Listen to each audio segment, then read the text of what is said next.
வணக்கம் குட்டீஸ். இன்னைக்கு நான் உங்களுக்கு சுவாரஸ்யமான ஒரு கதை சொல்லப் போறேன். தயாரா குட்டீஸ்? வாங்க கதைக்குள்ள போகலாம். ஒரு காட்டில் வீரா என்ற ஒரு சிங்கம் வாழ்ந்து வந்தது. அதுதான் காட்டின் அரசன்.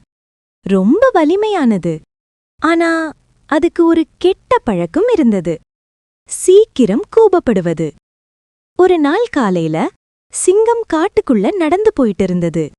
அப்போ திடீரென்னு ஒரு சின்ன முயல் சிங்கத்தை பார்த்தவுடன் பயந்து ஓட ஆரம்பிச்சுது.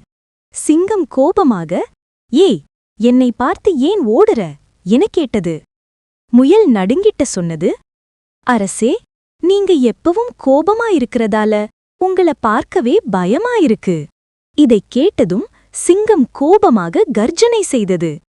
அந்த நேரத்துல அங்க சுட்டின்னு ஒரு நரி வந்தது. அது மென்மையாக, "அரசே, ஒரு சின்ன விஷயம் சொல்லட்டுமா?" தயக்கத்துடன் கேட்டது. சிங்கம் கொஞ்சம் கோபம் தணிந்தவாறு, சொல்" என்றது. நரி சொன்னது, "வலிமைனா கோபம் காட்டுறதில்ல அரசே. அன்பு, கருணை, மற்றவர்களை புரிந்து கொண்டு செயல்படுவது, இப்படியான பண்புகள்தான் உண்மையான வலிமை. நீங்க கோபப்படுறப்ப எல்லாரும் உங்கள பார்த்து பயப்படுவாங்க. ஆனா ஒருபோதும் உங்கள் மீது அன்பு கொள்ள மாட்டார்கள். நீங்கள் அன்போடு சிரிச்சு பேசினால் எல்லாரும் உங்களை நேசிப்பாங்க." இந்த வார்த்தைகள் சிங்கத்தின் மனதை நெகிழ வைத்தது. சிங்கம் தன் தவறை உணர்ந்து சொன்னது, "நான் என்னோட கோபத்தால எல்லாரையும் பயமுறுத்திட்டேனே."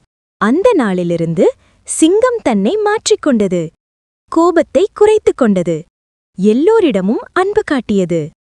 காட்டில் முயல், மான், குரங்கு முதலிய எல்லா விலங்குகளும் மகிழ்ச்சியா வாழ ஆரம்பித்தது. காடு முழுக்க சிரிப்பும் மகிழ்ச்சியும் பரவியது.